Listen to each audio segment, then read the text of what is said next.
Bonjour à toutes et à tous, c'est Ben pour les recettes ludiques. Aujourd'hui, je vous fais mon retour personnel sur les 8 jeux du Diamant d'Or 2024.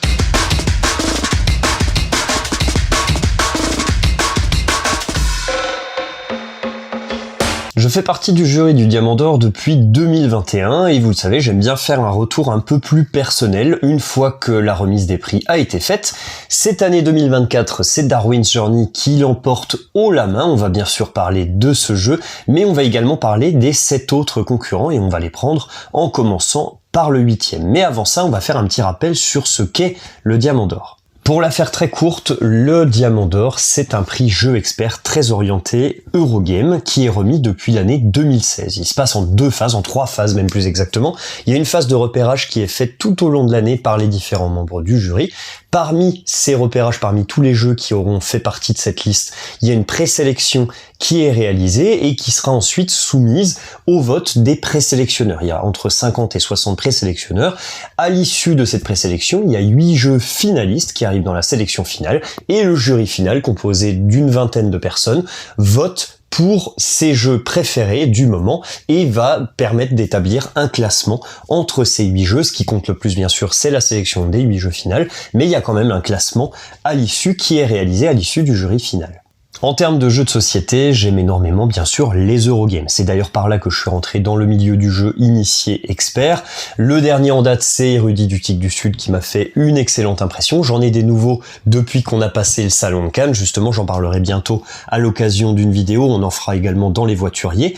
J'aime également d'autres styles de jeu qui impliquent un affrontement plus direct, un aspect négociation important, du 4X. Tous ces styles qui se mélangent d'ailleurs relativement bien avec les jeux de type Eurogame. Justement, en parlant de goût en termes de jeux de société, je pense que les goûts, c'est quelque chose qui a vocation à évoluer dans tous les domaines, mais dans les jeux de société en particulier, en tout cas pour moi qui suis quelqu'un de curieux, je pense que ça a vraiment vocation à avancer, à évoluer avec le temps, avec l'expérience, et je suis pas sûr qu'à un moment donné, ça se fige complètement sur un style de jeu en particulier. J'adore être surpris, j'aimerais essayer plus de choses, il y a des choses pour le moment, en tout cas, je suis pas prêt à faire encore le pas. Par exemple le jeu de rôle ou le jeu type Ameritrage, dungeon crawling, etc. C'est pas encore tout à fait ma came, mais je ferme pas complètement la porte, pourquoi pas. Dernièrement, je me suis essayé au jeu solo narratif, alors là vraiment 2 styles qui m'intéressent pas particulièrement avec Ella et l'éclat de la montagne. Bon, j'en sors un petit peu mitigé, je peux pas vous dire que je suis complètement convaincu par l'expérience, mais j'ai pas trouvé ça inintéressant et j'ai même pris du plaisir sur les parties que j'ai fait tous les scénarios et toute l'histoire en fait. Je l'ai presque fait d'une traite d'ailleurs et j'y trouvais quand même un certain plaisir. Donc voilà, je pense que c'est quelque chose qui va évoluer avec le temps encore et donc je suis à la fois content et toujours surpris de voir qu'il y a des nouveaux styles de jeu qui peuvent m'intéresser. Bon, fin de la parenthèse, on va commencer à s'intéresser au jeu du Diamant d'Or.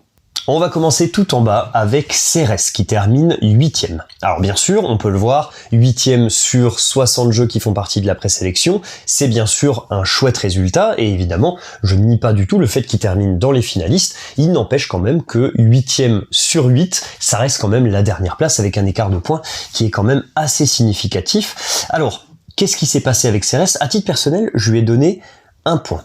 Pourquoi je lui donne 1 point ? Pourquoi je lui donne qu'un point dans un premier temps ? Je pense que Cérès, malheureusement, c'est un jeu qui fait partie de la pile de jeux. Alors, les jeux de la pile de jeux, c'est l'appellation OK Game remasterisée avec une image un petit peu plus parlante peut-être. Chez nous, on a tous une pile de jeux avec plein de jeux à l'intérieur, mais on se dit non, je vais plutôt jouer à ce jeu-là. Et on s'écarte de la pile de jeux au fur et à mesure. On peut distinguer encore le haut de la pile de jeux avec les quelques jeux qui peuvent encore sortir et le bas de la pile de jeux avec les jeux qui sortiront plus. On en est certain et qui sont destinés à la revente. En tout cas, ça fonctionne comme ça chez moi. Bon, pour revenir à Cérès au final, c'est une expérience de jeu très classique. On a un système de placement d'ouvriers avec un système de production de ressources, des bonus à obtenir en cours de partie, des cartes objectifs qui donnent des points en échange de ressources. Bon, est-ce que ça vous dit quelque chose ? Moi oui, certainement l'apanage de 100, voire plus de 100 Eurogames qui sont déjà sortis par le passé, c'est quelque chose qu'on connaît, ça reste quelque chose de très classique, à mon sens l'expérience est trop classique justement, c'est certainement ça qui a fait la différence sur son score, c'est la raison pour laquelle je lui donne un seul point. Alors on peut le voir dans l'autre sens. Dans ce cas-là, pourquoi est-ce que je lui donne un point? Je rappelle qu'au Diamant d'Or, sur les 8 jeux, on est obligé de donner des points à au moins 4 jeux. Pas de points négatifs, je vous vois arriver, j'ai essayé moi aussi, c'était pas possible. Et donc, il a fait partie quand même des 4 à qui j'ai donné au minimum un point. Pourquoi je lui donne un point? Parce que je pense que l'expérience qui est proposée reste quand même intéressante. C'est un jeu sur lequel je me suis pas ennuyé. Je trouve que le rapport temps profondeur de jeu est relativement intéressant. On joue peu de temps, notamment à 3 joueurs où je trouve qu'il est le meilleur, et surtout on a quand même un système d'ouvriers, de double pose d'ouvriers on va dire, c'est-à-dire qu'il y a des ouvriers qui servent sur le plateau et d'autres ouvriers qui forment une réserve commune qui vont servir dans nos usines. C'est une petite originalité, c'est pas grand chose franchement, rien de très extravagant, en tout cas pas à mon sens, et ça fait quand même un petit peu la différence, ça fait en sorte que j'ai apprécié jouer au jeu, je sais pas si je le ressortirai, je l'ai gardé, à vrai dire, c'est un des rares que j'ai pas revendu, on va y venir après, mais c'est encore un jeu que j'ai, et pourquoi pas, je serais susceptible de le proposer à des joueurs qui ne le connaissent pas, parce que je pense que c'est quand même un jeu intéressant à découvrir. Est-ce que je vais en refaire des centaines de parties? Certainement pas, il quittera ma ludothèque à un moment donné, mais voilà. Ensuite, en 7ème position, on trouve Plantanubo, de notamment Uwe Rosenberg avec 2 co-auteurs.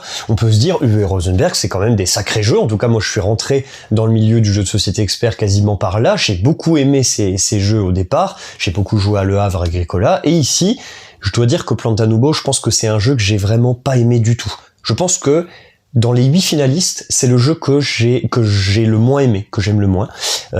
Plantanubo, en fait, le problème, c'est que ça regroupe tout ce que j'aime pas. Dans Plantanubo, on trouve des polyomino, ça reste quand même assez léger, hein. Ça reste de la surface, on va dire, il n'y a pas un gros aspect puzzle game sur son plateau, mais il est quand même présent, il existe quand même. On trouve une interaction à la limite de l'inexistant. Alors je pense que ma partie à 2 joueurs m'a suffi, on va dire, pour voir qu'on jouait chacun dans son coin. On pouvait presque jouer simultanément et regarder les points à la fin, ça aurait changé très peu de choses au final. Une attente entre les tours interminable, mais alors là vraiment, là c'est la partie à 4 cette fois-ci qui a créé cette sensation. Je pense que le downtime, l'écart entre mes tours se comptait en demi-heure, voire en 3/4 d'heure, ressenti, en tout cas j'exagère un petit peu, mais c'était énorme. Vraiment là, j'ai complètement subi cette partie à 4 joueurs, c'était l'enfer. On trouve également des cartes de scoring très très opportunistes et qui ne se valent pas entre elles, donc au final on arrive sur des parties qui se jouent sur un retourné de cartes du paquet. Bon, à quoi bon faire un jeu aussi avancé, aussi compliqué, si c'est pour que la partie se joue sur ce genre de cartes? Voilà, moi c'est vraiment le type d'élément qui me dérange. Des règles qui ont été écrites n'importe comment. Je comprends pas pour qui ont été réalisées ces règles. Alors elles sont traduites depuis l'allemand vers l'anglais. Elles ont été traduites un petit peu vite, je pense, parce que le jeu était sorti à Essen. Ils avaient pas vraiment prévu de traduction en anglais, mais ils en ont fait une quand même qui a été donnée à part de la boîte, tout ça. Bon, je sais pas trop. Voilà, il y a trop d'éléments, il y a trop de questions qui se posent. On est obligé d'aller sur le forum BGG à la première lecture des règles. C'est franchement désagréable. Un thème complètement lunaire. Enfin, je veux dire, là, on est plus dans le plaqué, on est dans le contre-plaqué. Ça va pas. Bon, c'est n'importe quoi. Bon, vous avez compris que le jeu m'a vraiment pas convaincu. En fait, je crois que ce qui me dérange le plus dans Plantanubo, c'est le rapport qu'il y a entre le temps qu'on joue à ce jeu et le plaisir que j'en retire, en tout cas le jouer ensemble, vraiment le partage du jeu de société qu'on va faire, on s'assoit tous à une table et tout ça. Là vraiment en fait, à mon sens c'est un puzzle game solo multijoueur. Donc chacun joue dans son coin et essaie de résoudre son puzzle de la meilleure manière possible. Je m'intéresse pas du tout à ce que font les autres joueurs, ça m'est complètement égal. Je regarde à peu près où j'en suis sur la piste de score pour voir si mes adversaires me terrassent ou si c'est plutôt l'inverse. Ça m'intéresse pas de jouer à des jeux comme ça. C'est pas fait pour moi. Ça fonctionne pas du tout. Voilà, allez-y si le puzzle game solo vous intéresse et si le défi intellectuel peut éventuellement vous intéresser, en espérant que c'est Super Meeple qui fera la VF. J'espère que les règles seront revues, corrigées et vraiment mieux écrites que ce que j'ai eu en première main. Voilà, si ce genre de jeu ça peut vous intéresser, allez-y. Moi ça m'intéresse pas du tout et je vous le déconseille franchement. Tous les ans dans la sélection j'ai une incompréhension et là je crois que cette année c'est Plantanubo. L'année dernière c'était Impression, je m'étais dit comment il s'est retrouvé là, celui-là, c'est pas possible. Et ben là, c'est Plantanubo, je me dis, c'est pas possible, il y a une erreur de casting absolue. Bon, il termine 7ème, force est de constater que je suis quand même pas si loin de la vérité que ça, mais en tout cas, voilà, je pense que c'est un jeu, pour ma part, à oublier. On remonte le classement avec Jiangnan en 6ème position. Alors Jiangnan, c'est certainement le jeu le plus méconnu de toute la sélection finale. On part d'un petit Kickstarter à peine plus de 1000 backers, quelque chose comme ça. Un éditeur pas si méconnu que ça, Moaidi's Game Design, bon, ils ont fait quelques jeux avant, et puis on arrive progressivement en bouche à oreille comme ça vers le milieu du jeu expert francophone. En tout cas, c'est arrivé jusque moi, on a pu l'essayer, et effectivement le jeu a des qualités indéniables, je pense. Alors, on m'avait parlé du jeu principalement parce que le système de scoring était vraiment intéressant, relativement original sur de la majorité. Une imbrication entre les actions jouées, l'ordre dans lequel elles ont été jouées et ce système de majorité qui effectivement fonctionne bien et relativement original à mon sens. Je trouve que c'est bien trouvé, ça tourne. Enfin, la mécanique est vraiment intéressante à voir se mettre en place avec ce système de bateau qui va circuler. Voilà, je trouve que la qualité des règles est excellente, contrairement à Plantanubo précédemment. Là, on a vraiment une très bonne qualité de règles, c'est très bien expliqué, très bien détaillé. L'iconographie est nickel. On a un glossaire des différents effets qui sont proposés, même sur le plateau, en fait, sur le matériel, on trouve aussi, je trouve, une iconographie dans l'ensemble très clair, donc très plaisant à jouer. On fait quelques parties, voilà, c'est à peine long à 4 joueurs, à 3 je trouve que c'est vraiment très intéressant, donc c'est bien finalement. Le jeu semble très propre sur le papier. Alors si on passe sur les points un petit peu plus négatifs, à mon sens, il y a un problème déjà de base, c'est que le jeu fonctionne par chapitre ou par module. Alors c'est vraiment quelque chose que j'aime pas du tout dans les jeux de société, les jeux qui fonctionnent par module, c'est-à-dire que on vous propose tout un tas de possibilités pour jouer au jeu et on vous dit allez, hop, voilà, vous avez tout ça à disposition et vous en faites ce que vous en voulez. Vous pouvez jouer avec ce petit machin là, mélanger avec celui-là et ce truc et machin et ceci et cela. Moi, j'aime bien qu'on me dise comment jouer à mon jeu de société. On me dit, bah voilà, tu vas jouer dans cette config-là, avec tous les éléments que je te fournis dans la boîte, et c'est parti, voilà, ton expérience de jeu, elle est là, elle est servie sur table. J'ai pas envie de moi-même deviner quelle va être la bonne configuration, et pour ça, de devoir me panner toutes les configurations qui sont proposées dans la boîte, c'est pas du tout mon délire, en fait. Alors là, je comprends qu'il y a une progression qui est faite sur les différents chapitres, on peut pas vraiment parler d'histoire, parce qu'il y a pas de lien, il y a pas de scénario, même qui tiendrait sur une carte comme les scénarios de Maracaibo. Il y a même pas ça en fait dans le jeu, c'est juste que on monte progressivement le nombre d'éléments qui font partie du jeu. Bon, soit, pourquoi pas. Je trouve pas que ce soit non plus particulièrement agréable. Moi, c'est pas ma façon de faire. Moi, j'aime bien qu'on me dise comment jouer au jeu. Ça conviendra à des joueurs qui ont une approche justement plus modulaire et qui aiment bien pouvoir ajouter des petits éléments à droite à gauche en fonction de comment ils ont envie de jouer aujourd'hui, comment ils se sentent, quelle est la météo, je sais pas. Bon, en tout cas, pour moi, c'est pas du tout mon délire, ça en fait un gros point noir pour le jeu. Autre point noir important sur Jiangnan, c'est un point qui concerne l'équilibre. Là, c'est plus grave parce que on a des personnages qui vont nous permettre d'avoir des effets tout au long de la partie, et notamment des personnages qui permettent de toucher aux majorités qui se font sur les différents bateaux, c'est-à-dire à peu près le cœur du jeu, le scoring principal du jeu. Donc, ces personnages-là ont bien sûr un avantage très important au cours de la partie. Il y en a 2 voire 3. Concrètement, s'il y a un joueur qui les récupère, la partie est terminée, on peut ranger, on peut recommencer. Voilà, en fait, j'arrive pas à intégrer le fait, en plus c'est dès le premier chapitre, c'est-à-dire que même avec ce système de modules, c'est pas qu'on ajoute ces personnages-là au bout d'un moment en disant attention, ces persos-là sont un peu spécifiques, non, on les met directement. Hein, donc, j'arrive pas à saisir qu'on mette des choses qui viennent casser le core design du jeu comme ça et les laisser entre guillemets à la main des joueurs. Alors on va me dire si tu les aimes pas, t'as qu'à les enlever, ou alors maintenant que tu le sais, il faut pas laisser un joueur en prendre 2, machin. Bah oui, mais enfin bon, c'est-à-dire que là encore une fois, on se retrouve dans le même type de raisonnement que le raisonnement précédent. C'est pas à moi de faire le jeu. C'est-à-dire que j'ai ni besoin de faire l'équilibrage moi-même en termes de personnages et des avantages qu'ils proposent, ni besoin d'assembler les modules un par un pour avoir un jeu final. C'est pas comme ça que je conçois la chose, bon sang. On a justement un temps de développement et un développement tout court en fait du jeu qui est là pour ça. À mon sens, on doit pas être ensuite obligé de faire des règles maison. C'est autre chose que j'aime pas du tout dans les jeux. et éventuellement d'assembler les modules comme bon nous semble. C'est pas du tout ma façon de concevoir les jeux et je pense pas que ce soit trop demandé que de l'avoir nativement. Pour toutes ces raisons-là, malheureusement, Jiangnan aura 0 point de ma part et il termine 6e. En 5e position, on trouve Arborea. Arborea, plutôt méconnu également, de Dani Garcia. Alors, Dani Garcia, c'est un auteur qui monte un petit peu en ce moment. L'année dernière, il a fait Barcelona. Et puis, il y a d'autres titres à venir. Il y en a pas mal. Hein. J'ai vu que c'était assez nombreux dans ce qui était prévu de son côté. Chez Alecat Games. Alors là, c'était un peu la redescente Alecat Games qui nous a quand même fourni Autobahn. Enfin, fourni avec...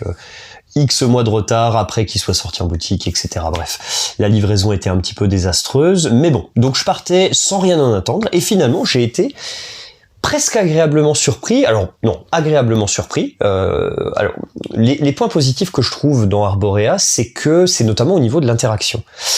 Je trouve ça assez intéressant parce que l'interaction est plutôt forte dans le jeu. Elle est notamment concentrée sur les ressources. En fait, dans le jeu, on va gagner des ressources qui vont nous permettre de payer des cartes objectifs. Bon, très classique, vous allez me dire, mais ce qui est intéressant, c'est que les ressources, au moment où on les gagne, on va pouvoir soit les utiliser au cours du même tour pour payer une carte objectif, soit les laisser passer, ne pas les consommer directement, obtenir des points en contrepartie, des points de victoire, et par contre ces ressources vont rester disponibles pour les joueurs suivants, les ressources étant stockées sur le plateau central. Et donc tous les joueurs suivants vont pouvoir s'en servir, donc ça crée une interaction qui est très intéressante entre les joueurs, ça crée des choix à chaque tour, parce que vous allez devoir décider entre est-ce que je ramasse plein de ressources et j'engrange un maximum de points de victoire, mais du coup je laisse plein de ressources à mes adversaires, ou alors est-ce que je consomme tout, ou alors je prends aucune ressource, et dans ce cas-là mes adversaires, hop, walou, et par contre simplement, j'ai pas de point de victoire en contrepartie. Je trouve que cette partie interactive est très intéressante. On a également de l'interaction qui est présente sur les espèces de petits tapis roulants sur lesquels on met nos personnages. À la fin de notre tour, chaque tapis roulant sur lequel on a au moins un de nos personnages va progresser, donc va aller vers plus de bonus. Et évidemment, s'il y a des personnages des autres joueurs sur ces mêmes tapis roulants, ça va créer également de l'interaction puisqu'on va les faire avancer. Voilà. Cette partie interactive dans le jeu, je la trouve vraiment réussie et je m'attendais pas à ça, à vrai dire, en recevant le jeu, donc j'ai beaucoup aimé cette partie-là. De l'autre côté, on a quand même un jeu qui est relativement classique, on a un système de cartes objectifs, on a des objectifs qui scorent sur différents éléments du plateau, on a un petit système de puzzle game à assembler avec nos cartes jardin qu'on va recouvrir partiellement, tout ça, et les animaux qu'on va placer dessus qui vont scorer en fonction de leur position relative par rapport à truc X, Y, machin. Bon. Ok, voilà, tout ça c'est du classique, j'aime un petit peu moins cette partie puzzle game, ça joue quand même un petit peu tout seul. Bon, pourquoi pas, voilà, c'est pas non plus trop dérangeant dans la mesure où le reste du jeu est quand même assez interactif. Donc voilà, je suis un petit peu en demi-teinte sur le jeu. Je trouve qu'il faut y jouer à 3 maximum parce que sinon le downtime est vraiment interminable, il n'y a pas grand chose à faire entre vos tours. Donc voilà, 3 maximum c'est bien, la durée de partie est bien équilibrée dans ce cas-là. Je suis un petit peu en demi-teinte, je mets quand même un point à Arborea, d'une part parce que, comme je vous disais, il faut donner des points à au moins 4 jeux du diamant, donc là en l'occurrence je pense que celui-là c'est celui qui méritait le plus, et puis un point parce qu'il faut pas exagérer non plus, il y avait d'autres jeux qui étaient bien meilleurs. 4e place, Évacuation. Alors, Évacuation, je pense qu'on est à peu près au même niveau que Plantanubo, dans mon estime. Je me demande même si on n'est pas en dessous. Je pense que si j'avais pu lui enlever des points pour en mettre à d'autres jeux, je l'aurais fait.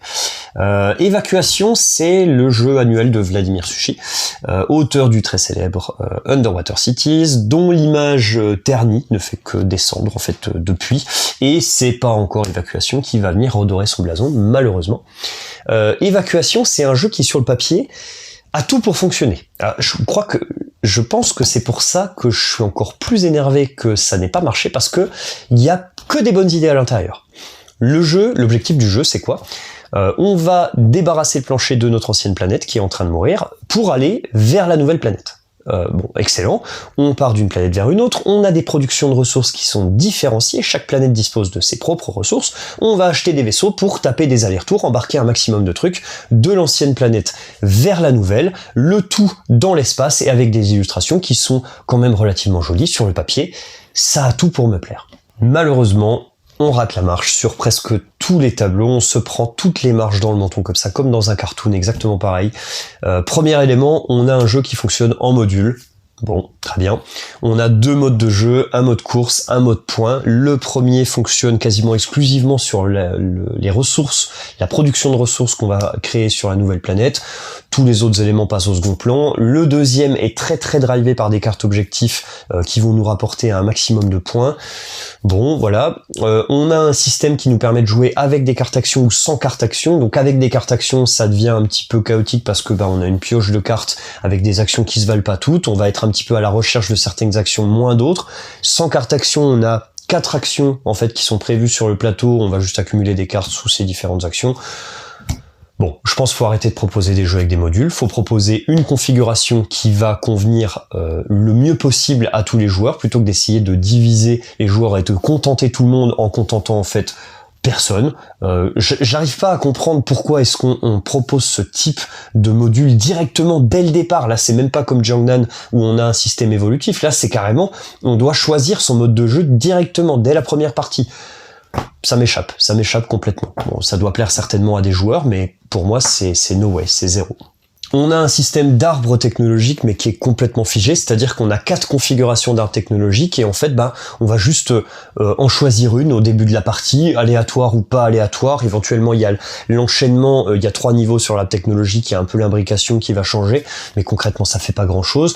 Pour acquérir les technologies de niveau 2 et 3, on est obligé de passer un tour à rien faire entre guillemets parce qu'en fait on va juste placer un jeton sur le truc technologique et c'est le deuxième fois où on va déplacer le jeton qui va vraiment activer le niveau technologique. Bon, pourquoi pas. Les vaisseaux font maximum 2 allers-retours dans la partie parce qu'au total, en fait, à chaque fin de manche, on va dire, il y a 4 manches, on peut soit déplacer un vaisseau de la nouvelle planète vers l'ancienne planète ou inversement. Bon, voilà, c'est aussi très court. Les cartes amélioration qui sont proposées, comme à peu près tous les autres éléments dans le jeu, les vaisseaux, les stats, tout ce que vous voulez, apparaîtront de manière totalement aléatoire dans une rivière de 3 qu'on peut renouveler éventuellement. Donc là, opportunisme à foison. Si vous avez de la chance, ça va tomber. Si vous avez pas de chance, ça tombera jamais. Ça tombera sur le joueur qui joue juste derrière vous.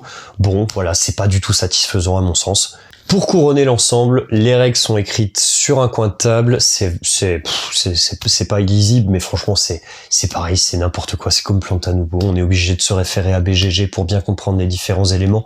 Il n'y a pas de mise en valeur des éléments importants, donc on peut très vite rater un élément critique pour la suite des règles. Il n'y a pas d'immersion particulière dans le thème, on gagne des smileys pour vous dire, on gagne des smileys pour montrer le contentement de notre population et on construit des stades qui représente la culture, mais enfin, voilà, je m'arrête là. Vous avez compris que le jeu m'a fâché. En fait, ça me fâche parce qu'il y a trop de bonnes idées en entrée et il y a trop de mauvais jeux en sortie. Voilà, j'y ai joué 3 fois, j'y retournerai pas. Voilà, suivant. On arrive sur le podium.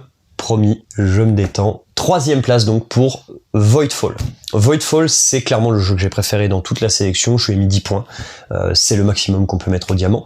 Voidfall, j'ai déjà fait une vidéo pour en parler en long, en large, en travers, c'est un jeu que j'ai beaucoup aimé. C'est un jeu de style 4X, je suis très client de ce style de jeu, j'adore l'approche euro qui est apportée par le jeu justement avec le système de combat déterministe, j'aime énormément les choix qui sont proposés aux joueurs avec ce système de cartes où on va faire 2 actions parmi 3, ça je trouve ça vraiment excellent.